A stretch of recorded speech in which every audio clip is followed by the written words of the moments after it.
Bismillahirrahmanirrahim. Assalamualaikum warahmatullahi wabarakatuh. Innal hamdalillah nahmaduhu wa nasta'inuhu wa nastaghfiruh wa na'udzu billahi min shururi anfusina wa min sayyiati a'malina. May yahdihillahu fala mudilla lahu wa may yudlilhu fala hadiya lahu.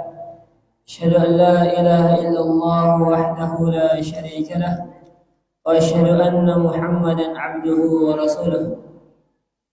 قال الله تعالى في كتابه الكريم: يا أيها الذين آمنوا اتقوا الله حق تقاته ولا تموتن إلا وأنتم مسلمون. وقال أيضا: يا أيها الناس اتقوا ربكم الذي خلقكم من نفس واحدة وخلق منها زوجها وبث منهما رجالا كثيرا ونساء واتقوا الله الذي تساءلون به والأرحام إن الله كان عليكم رقيبا. قال أيضا: يا أيها الذين آمنوا اتقوا الله وقولوا قولا سديدا يصلح لكم أعمالكم ويغفر لكم ذنوبكم ومن يطع الله ورسوله فقد فاز فوزا عظيما. Amma ba'd. Jamaah salat maghrib dan insyaallah dilanjutkan dengan salat isya yang dimuliakan oleh Allah Subhanahu wa taala. Dalam sebuah hadis Nabi sallallahu alaihi wasallam pernah bersabda, "La yashkurullah man la yashkurun nas." Kata Nabi sallallahu alaihi wasallam, tidak bersyukur kepada Allah Subhanahu wa taala orang yang tidak berterima kasih kepada manusia. Jadi kalau mungkin dibilang orang yang bersyukur kepada Allah, maka jangan kita lupa kebaikan orang yang melakukan kebaikan kepada kita. Inilah orang yang bersyukur kepada Allah Subhanahu wa taala. Orang yang senantiasa berterima kasih kepada manusia atas kebaikan-kebaikan yang mereka berikan. Jadi termasuk di malam hari ini kami berterima kasih kepada DKM Masjid Nurul Yasin, Dewan Kemakmuran Masjid Nurul Yasin, atas terselenggaranya pengajian rutin di malam hari ini. Semoga Allah Subhanahu wa taala memberi balasan yang baik, mencatatkannya dalam timbangan kebaikan para panitia Masjid Nurul Yasin. Dan kami berterima kasih kepada jamaah yang menyempatkan diri untuk duduk mendengar hadis-hadis Nabi sallallahu alaihi wasallam, mendengarkan ayat-ayat Al-Qur'an, mendengarkan ilmu agama. Ini adalah sebuah keutamaan yang besar dari Allah Subhanahu wa taala. Jamaah sekalian yang dimuliakan oleh Allah Subhanahu wa taala, berkumpulnya kita untuk sama-sama mendengarkan ayat-ayat Al-Qur'an, hadis-hadis Nabi sallallahu alaihi wasallam, faedah-faedah yang berkaitan dengan ilmu agama. Maka ini merupakan nikmat yang besar.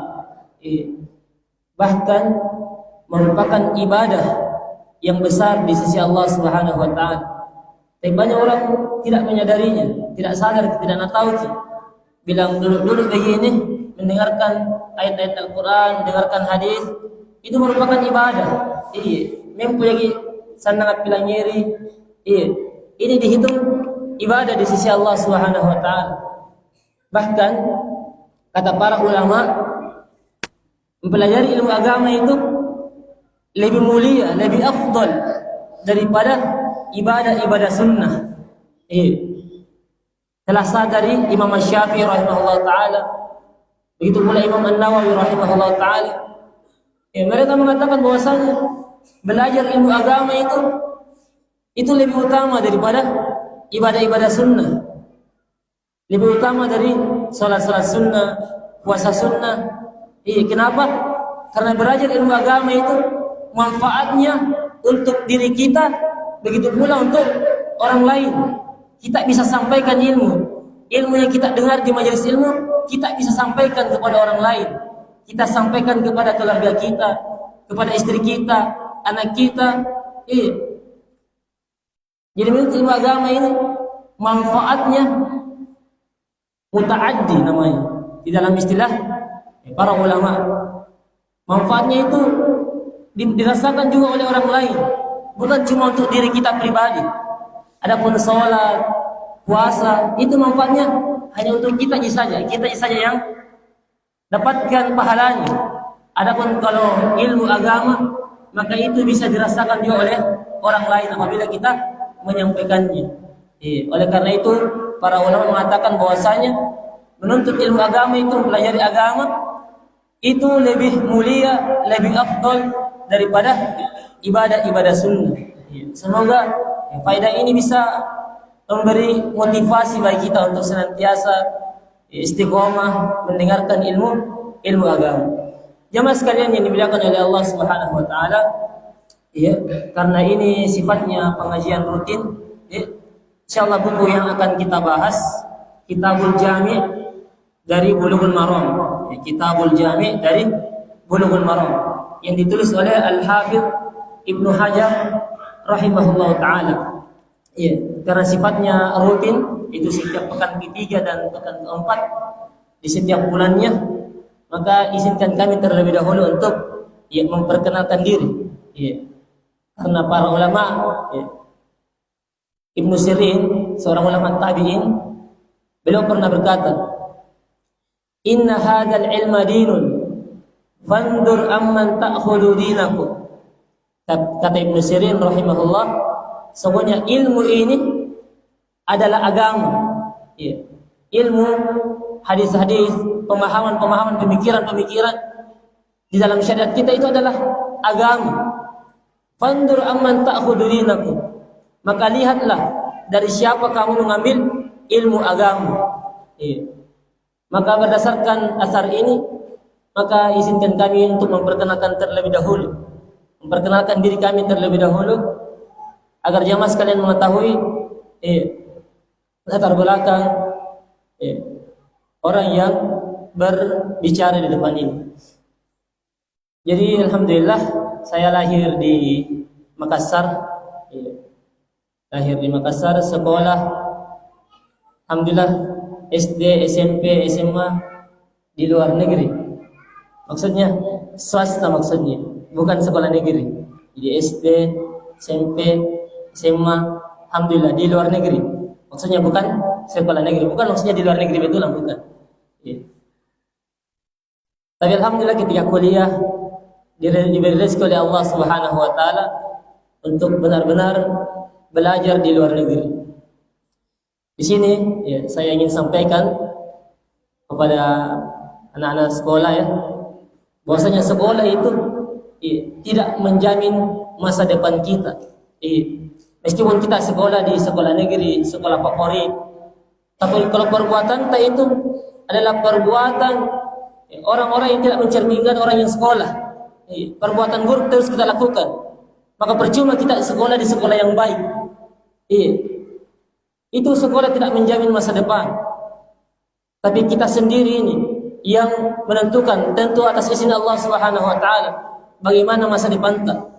Meskipun kita sekolah di sekolah yang biasa-biasa saja, tapi alhamdulillah kita adalah orang yang baik, orang senantiasa yang melakukan perbuatan-perbuatan baik, melaksanakan perintah Allah, menjauhi larangan Allah, semangat di dalam menuntut ilmu, maka insyaallah kita akan sukses, berhasil insyaallah.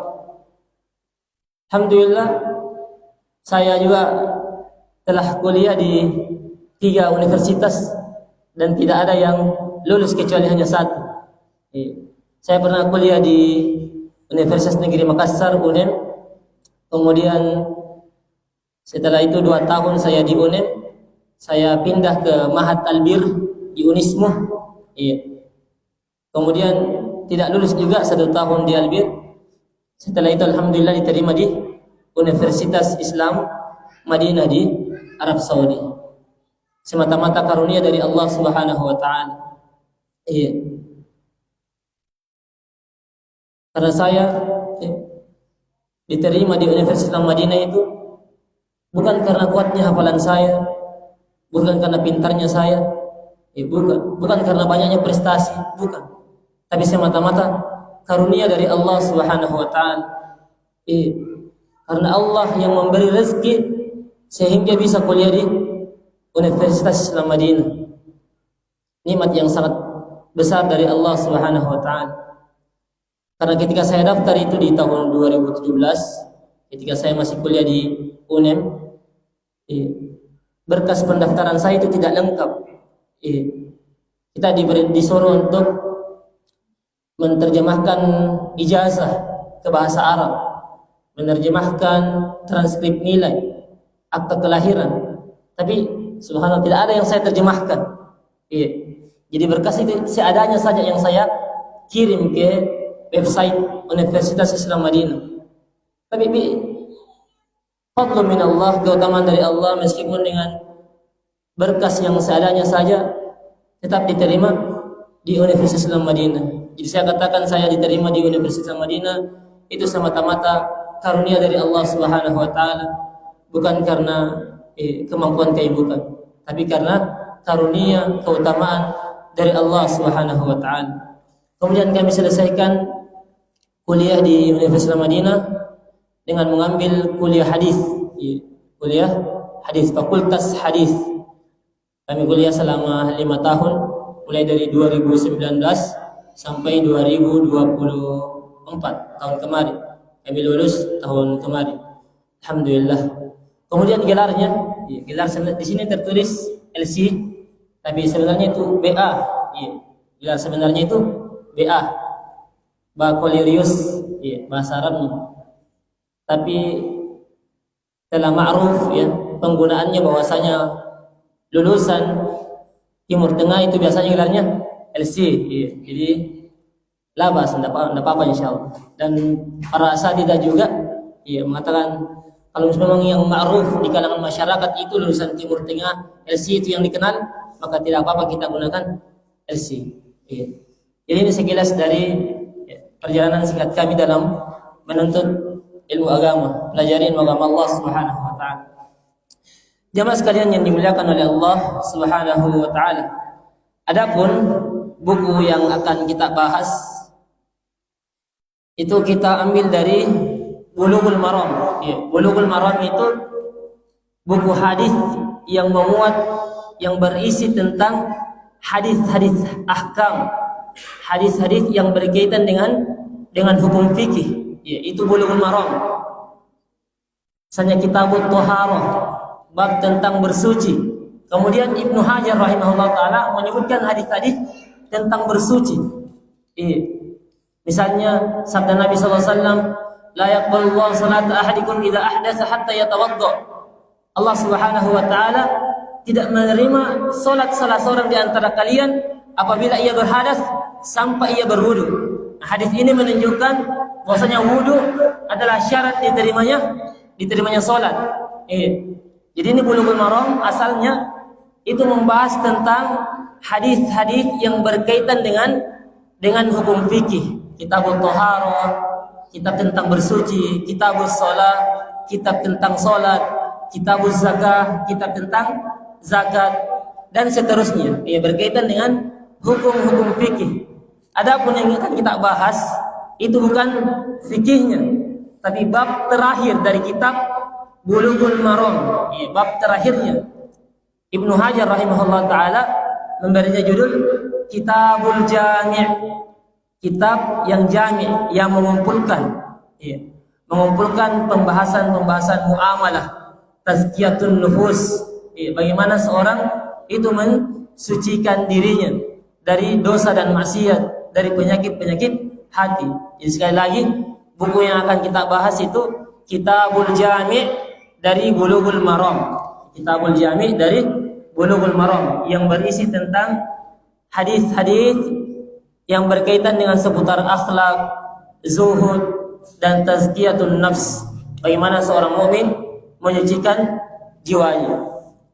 Jemaah sekalian yang dimuliakan oleh Allah Subhanahu wa taala, sebelum kita membaca buku sedikit kami bahas tentang biografi penulis. Biografi penulis buku ini, itu Bulughul Maram. Beliau dikenal dengan Ibnu Hajar. Iya. Ibnu anak Hajar Batu, anak batu. Iya. Sebagian ya, ada kisah yang disebut, tapi kisahnya ini tidak kuat, bahkan disebut dengan palsu, disebut dihukumi palsu. Kisahnya itu disebutkan bahwasanya Ibnu Hajar itu adalah di awal menuntut ilmunya adalah orang yang sangat sulit untuk menghafal, sulit untuk paham. Ia terus belajar, tapi sulit ilmu itu masuk ke dalam hatinya. Kemudian satu ketika Ibnu Hajar rahimahullah taala lewat di satu sungai, kemudian melihat batu yang terkena tetesan-tetesan air. Kemudian batu tersebut terkikis sedikit demi sedikit karena tetesan air tersebut. Kemudian Ibnu Hajar rahimahullah mengambil pelajaran. Kata beliau, kalau batu ini saja bisa terkikis dengan air yang sedikit itu, tetesan-tetesan air itu, maka bagaimana lagi hatiku? Hatiku ini tidak sekeras batu ji. Tentu insya Allah akan melunak, akan menjadi bersih nanti kalau saya terus menerus untuk menuntut ilmu. Sehingga Ibnu Hajar rahimahullah taala tidak putus asa dan melanjutkan perjalanannya menuntut ilmu agama. Akan tetapi kisah ini disebut dihukumi palsu oleh para ustadz, para ulama. Adapun sebab penamaan yang benar Ibnu Hajar disebut dengan Ibnu Hajar itu karena dinisbahkan kepada kakeknya. Kakeknya digelari dengan Al-Hajar, batu. Kenapa? Karena kakeknya ini diam terus, dia jarang bicara, tidak berbicara kecuali apa yang dibutuhkan, apa yang darurat untuk dibicarakan.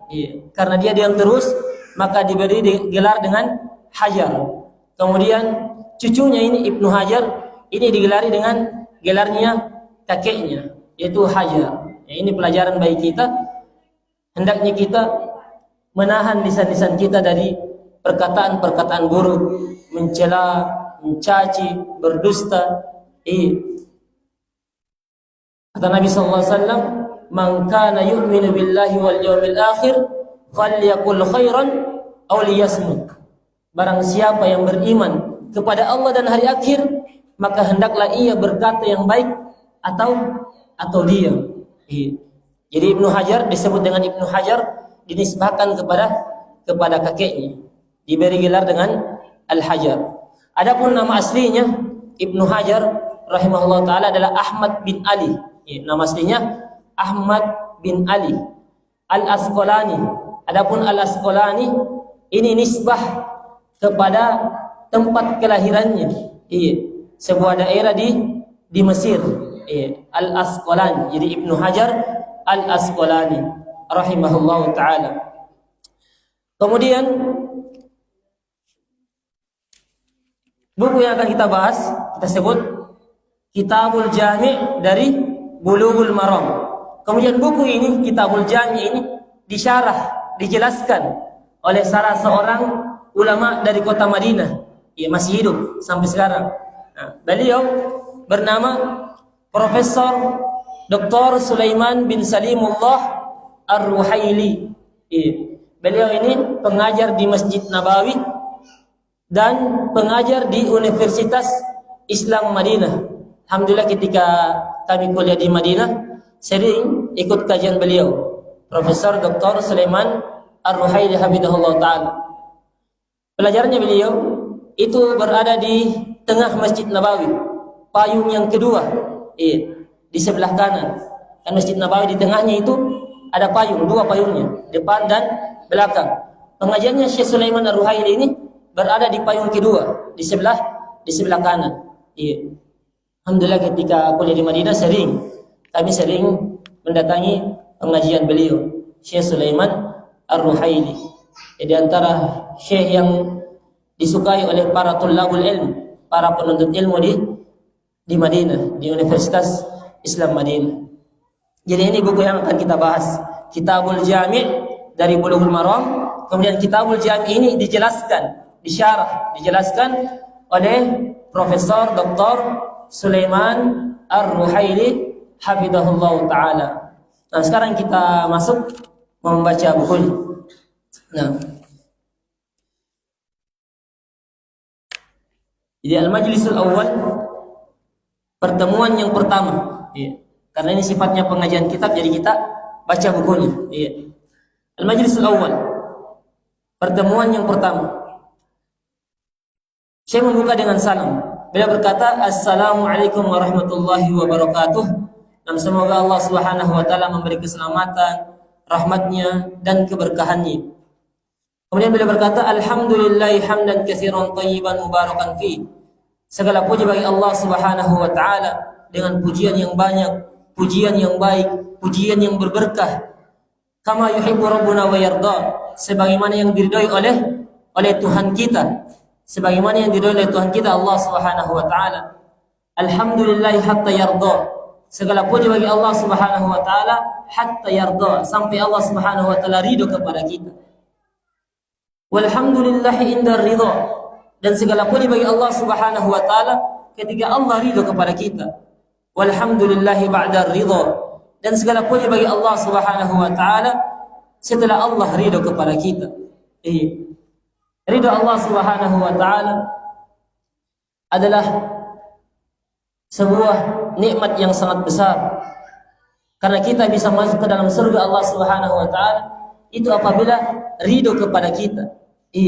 Allah ridho kepada kita, maka kita akan masuk ke dalam surga Allah Subhanahu wa taala. Dan para sahabat itu kalau disebut namanya kita berdapat radhiyallahu anhu, radhiyallahu anhu. Semoga Allah meridhoinya.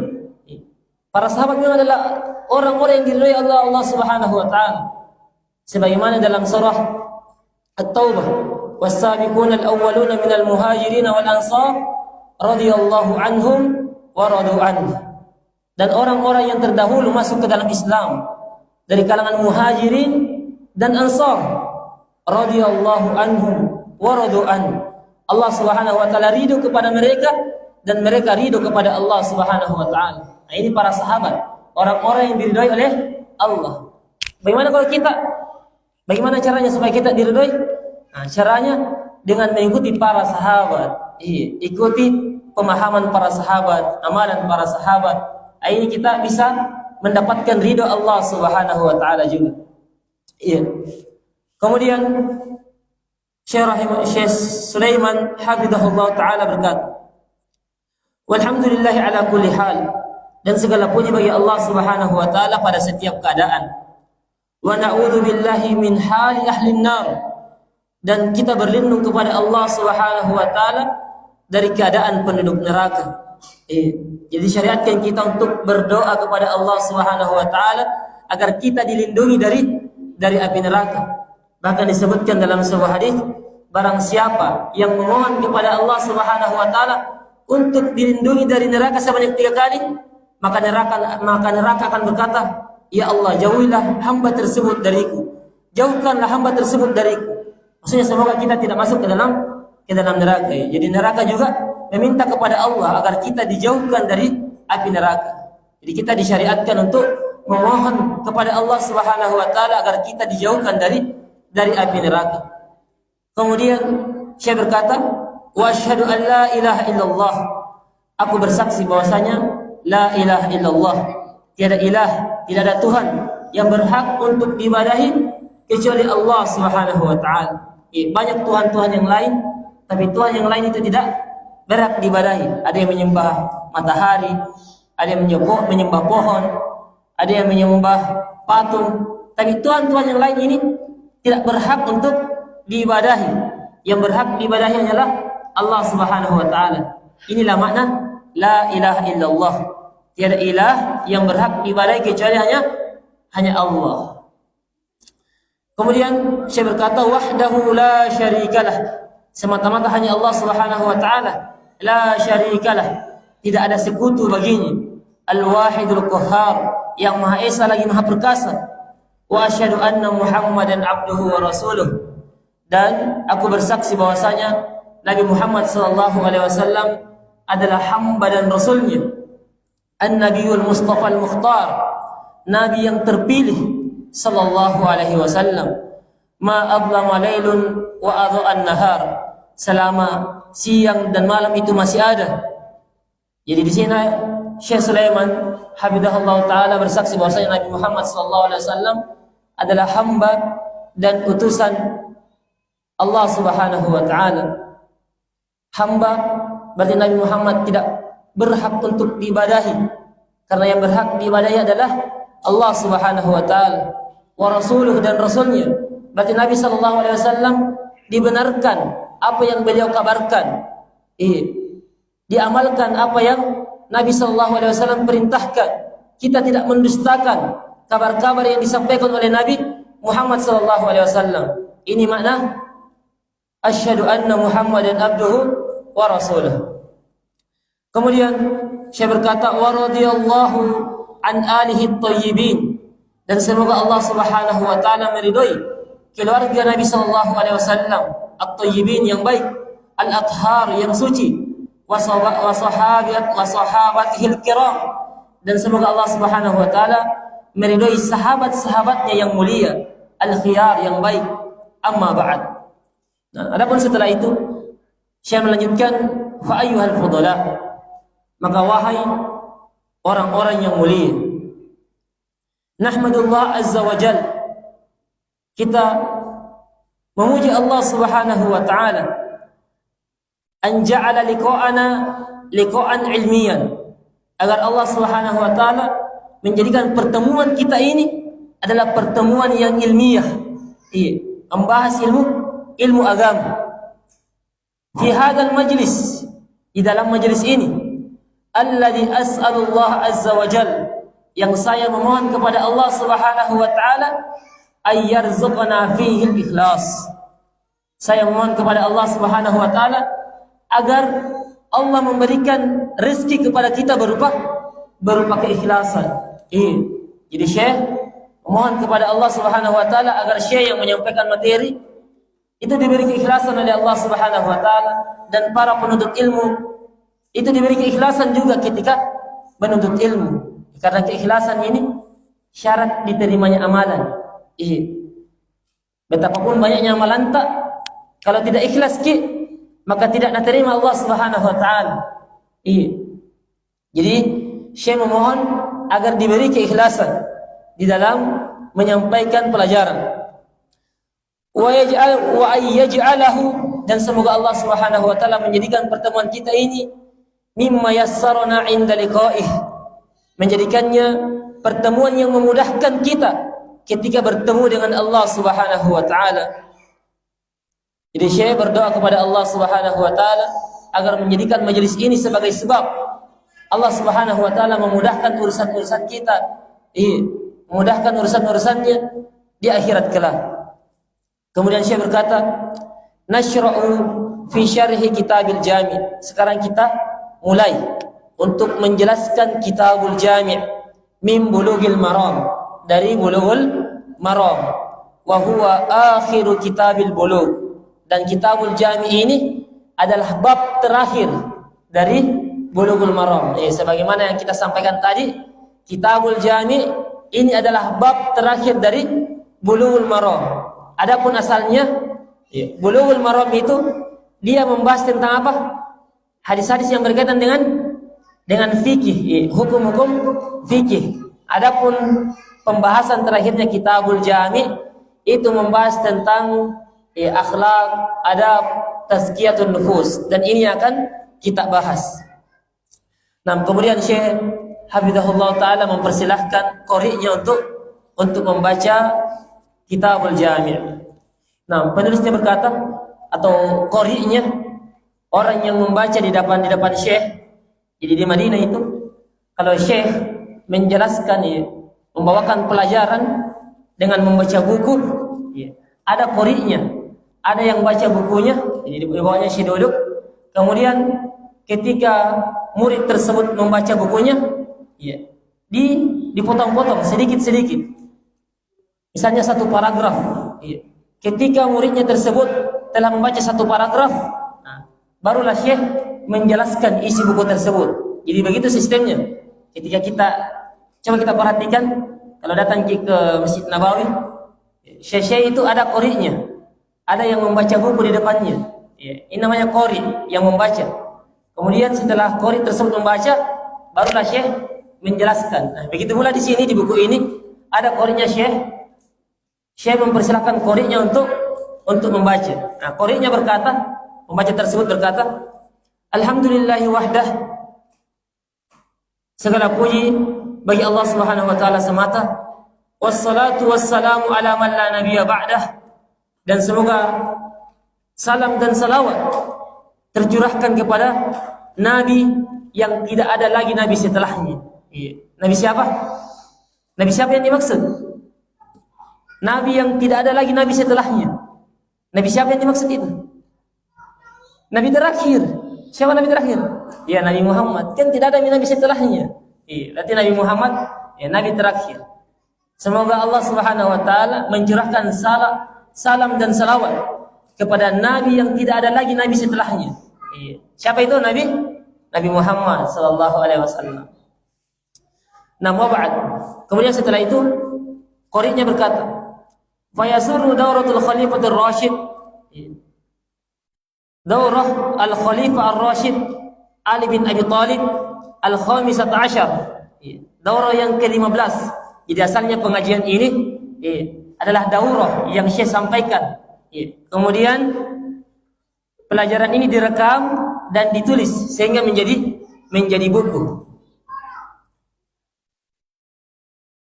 Antastadifa Syekh Dr. Al-Mudarris fil Jami'atil Islamiyah wa fil Masjidin Nabawi. Kami menyambut Syekh Dr. Al-Mudarris, pengajar fil Jami'atil Islamiyah di Universitas Islam Madinah wa fil Masjidin Nabawi dan di Masjid Nabawi. Syekh Dr. Sulaiman Ar-Ruhaili hafizahullah taala. Syekh Dr. Sulaiman Ar-Ruhaili, semoga Allah Subhanahu wa taala menjaganya. Walladhi sayakunu minal muqarrar, dan akan yang menjadi buku yang akan kita bahas adalah ayyashrah kitab al-jami'. Syekh akan menjelaskan kitabul jami' dari Bulughul Maram fi hadhihi al-fatrah. Nah, di waktu-waktu ini minal asri, dari setelah salat asar ila salatil isya, sampai salat isya.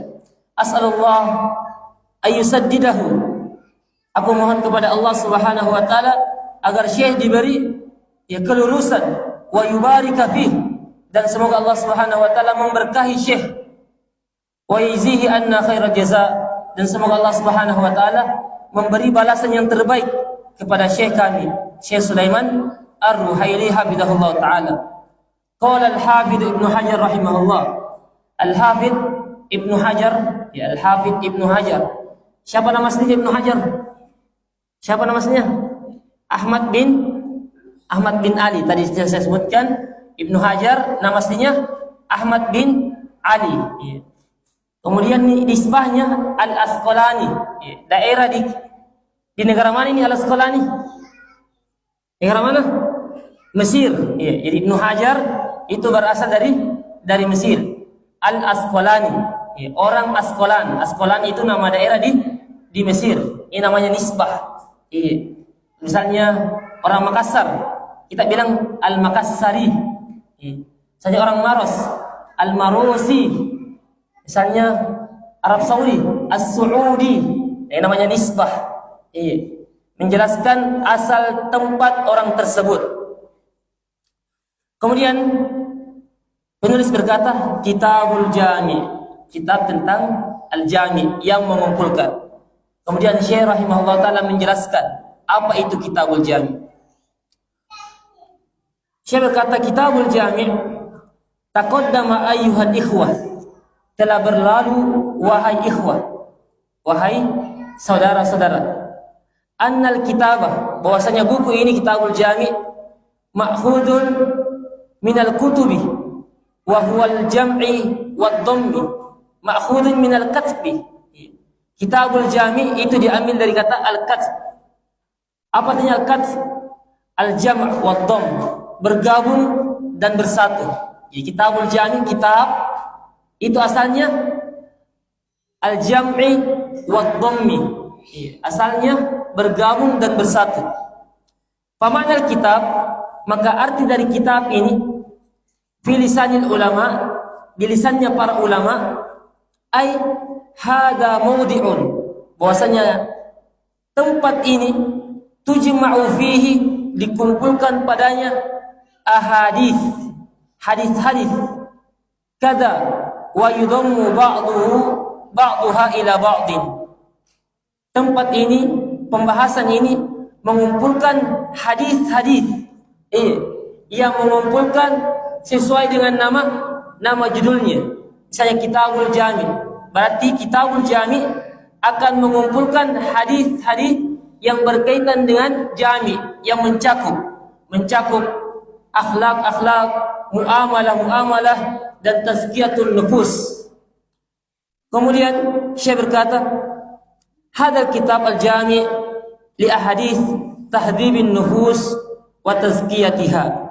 Hadal kitabul jami', kitabul jami' ini mengumpulkan hadis tahdhibin nufus, untuk membersihkan hati, wa tazkiyatiha, dan untuk menyucikannya. Jadi kita belajar kitabul jami' ini supaya hati kita menjadi hati yang bersih, ya, selamat dari penyakit hati, bersih dari penyakit hati.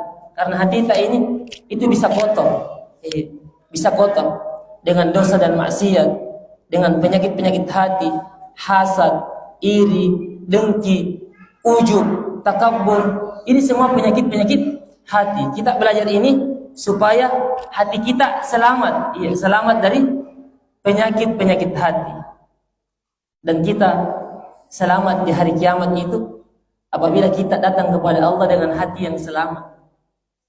Kata Allah Subhanahu wa taala, "Yauma la yanfa'u malun wala banun illa man atallaha biqalbin salim." Pada hari kiamat itu tidak akan bermanfaat harta dan anak-anak kecuali siapa yang datang menghadap kepada Allah Subhanahu wa taala dengan hati yang selamat. Jadi kita belajar ini tujuannya supaya hati kita menjadi hati yang bersih, selamat dari penyakit hati.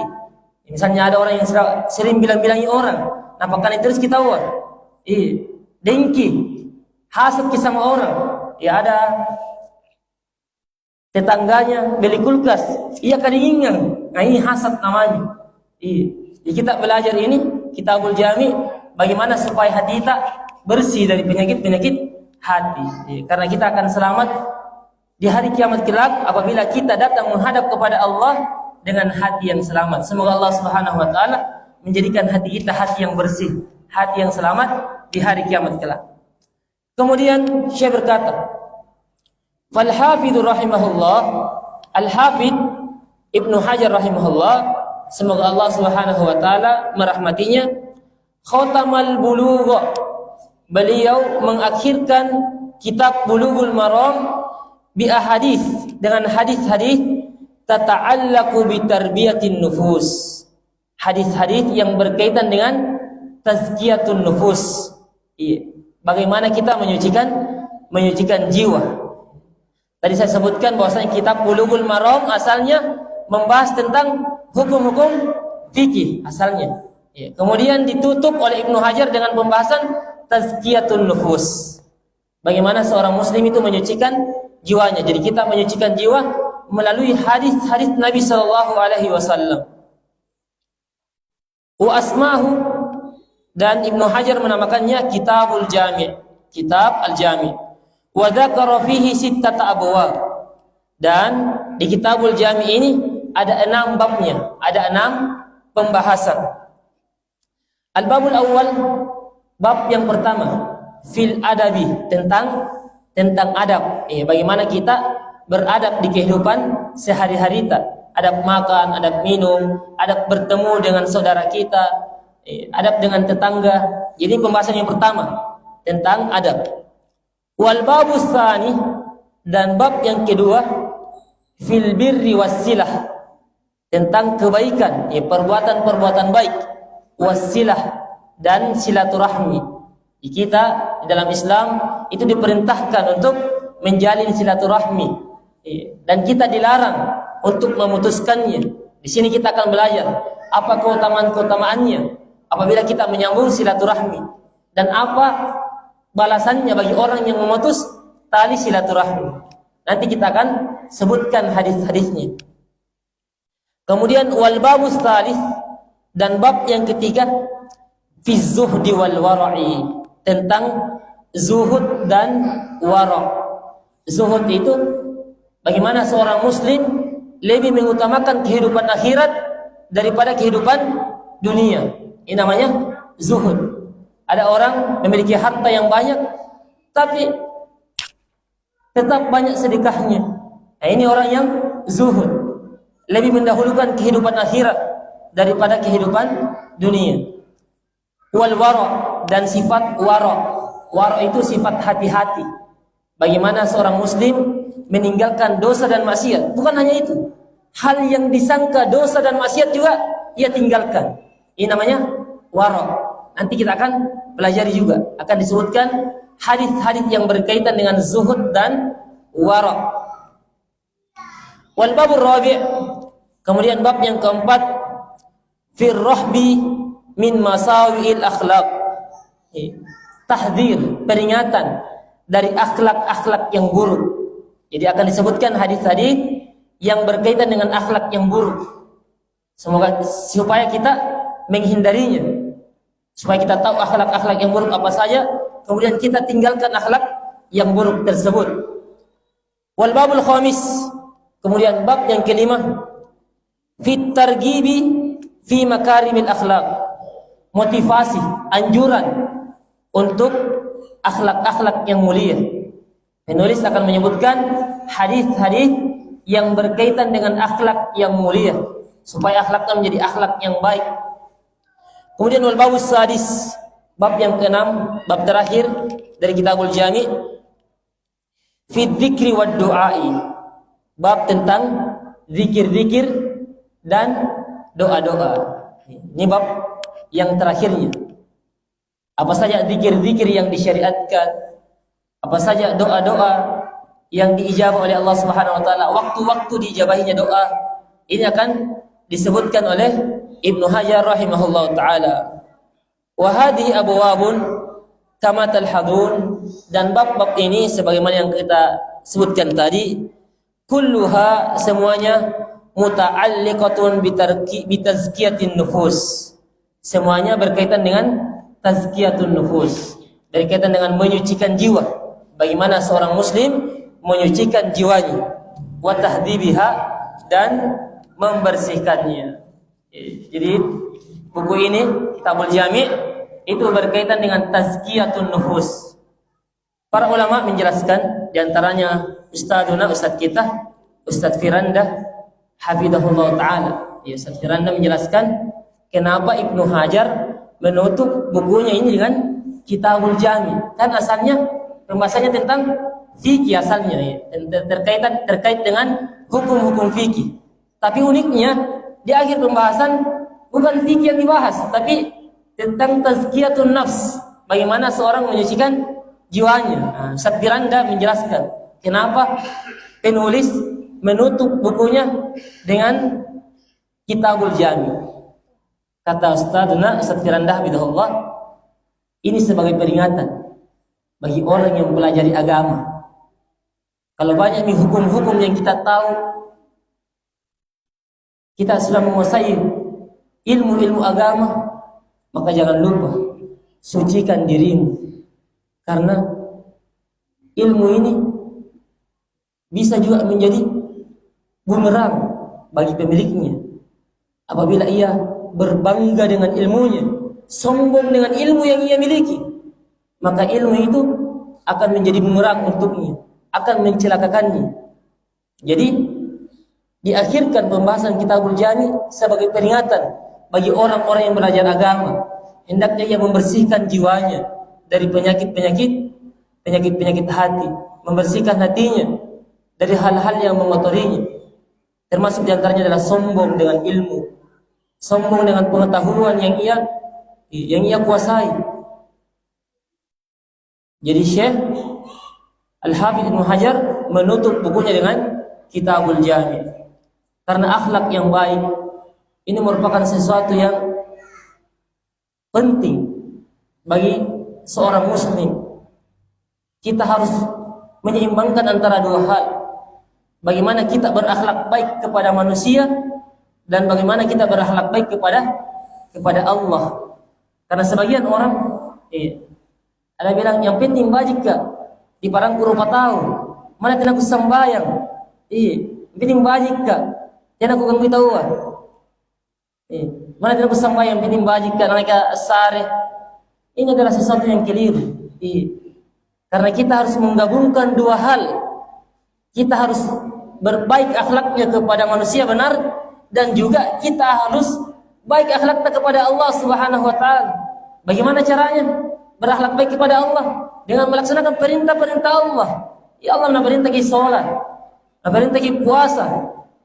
Ini cara kita berakhlak dengan akhlak yang baik kepada Allah. Jadi salah orang yang mengatakan yang penting baik kepada parangku rupa tahu, yang penting baik ke sesama manusia. Mana tidak bisa baik biasa tidak salat. Ini adalah suatu kekeliruan. Dan keliru juga orang yang mengatakan yang penting sembayangan. Mana kau di parangku rupa tahu. Ini juga keliru. Karena kita harus menggabungkan dua hal. Berbuat baik, berakhlak baik kepada Allah dan berakhlak baik kepada manusia. Dan hamba itu disebut soleh. Orang soleh apabila mengumpulkan dua hal. Apabila ia berakhlak baik kepada Allah, satu. Kemudian apabila ia berakhlak baik kepada manusia, ini baru disebut soleh. Apabila salah satu ia lakukan, maka tidak disebut dengan soleh. Kenapa soleh? Asam bayangi, tapi nangai cara-cara tahu, nangai nagosip tahu. Nah ini tidak disebut soleh. Disebut soleh itu apabila dia berakhlak baik kepada Allah dan berakhlak baik kepada manusia. Disebut juga dengan hablum minallah dan hablum minan nas. Hubungan baik kepada Allah dan hubungan baik kepada manusia. Disebutkan dalam sebuah hadis juga ada dua orang perempuan. Yang satunya rajin sholat wajib ditambah juga dengan sholat sunnah. Tapi lisannya ini tajam kepada sesamanya, sering menyakiti hati tetangganya dengan perkataan-perkataannya. Ini perempuan yang pertama, dia rajin sholat wajib, ditambah juga dengan sholat sunnah. Perempuan yang lain ibadahnya biasa-biasa saja, sholat wajib bisa saja dilakukan, tapi perkataannya ini adalah perkataan yang lembut, tidak suka menyakiti hati orang lain dengan perkataannya. Sampailah kabar tersebut kepada Nabi SAW. Apa kata Nabi? Orang yang pertama itu orang yang rajin sholat wajib tambah juga dengan sholat sunnah, ini akan menjadi penghuni neraka. Kenapa bisa? Karena ia hancurkan amalannya tersebut dengan lisannya yang tajam tersebut. Karena apabila kita berbuat zalim kepada orang lain, maka di hari kiamat kita akan diadili oleh Allah Subhanahu wa taala. Kita akan memberikan kebaikan kita kepada orang yang kita zalimi, kepada orang yang kita bilangi, orang yang kita pekanai, orang yang kita gosipi. Akan diberikan amalan tak kepada orang tersebut. Kalau habis amalan baik tak, maka dosanya orang tersebut itu akan diberikan kepada kita. Bagaimana ruginya wanita tersebut? Dia rajin sholat wajib, sholat sunnah, tapi lisannya tajam kepada sesamanya. Kata Nabi SAW akan menjadi penghuni neraka. Adapun yang satunya ini ibadahnya biasa-biasa saja, kemudian kata Nabi SAW dia akan menjadi penduduk surga. Yang menunjukkan pentingnya akhlak yang mulia, pentingnya bertutur kata yang baik kepada sesama kita, apalagi pada keluarga kita, tetangga kita, anak kita. Maka hendaknya kita berakhlak dengan akhlak yang baik. Kemudian dalam sebuah hadis Nabi SAW menyebutkan bahwasanya amalan yang paling banyak memasukkan seorang hamba ke dalam surga adalah taqwallah wa husnul khuluq, adalah ketakwaan kepada Allah dan akhlak yang baik. Dan disebutkan juga dalam sebuah hadis bahwasanya amalan yang paling berat timbangannya di hari kiamat kelak adalah husnul khuluq, adalah akhlak yang baik. Ya, akhlak yang baik ini juga merupakan ibadah yang agung. Iya, bisa menjadi sumber pahala kita, bisa menjadi sebab kita masuk ke dalam surga Allah Subhanahu wa taala. Jadi Kitabul Jami' ini berkaitan dengan tazkiyatun nufus. Insyaallah kita akan masuk ke dalam pembahasan di pekan depan. Insyaallah semoga Allah Subhanahu wa taala memberi semangat kepada kita untuk senantiasa mendengarkan ilmu-ilmu agama yang disampaikan di masjid ini, dan semoga Allah Subhanahu wa taala memberi hidayah dan taufiknya untuk mengamalkan ilmu yang kita dengarkan, ilmu yang kita sampaikan. Semoga Allah Subhanahu wa taala mengumpulkan kita di surganya kelak seperti kita berkumpul di masjid yang penuh berkah ini. Subhanakallahumma bihamdik, asyhadu an la ilaha illa anta, astaghfiruka wa atubu ilaik. Assalamualaikum warahmatullahi wabarakatuh.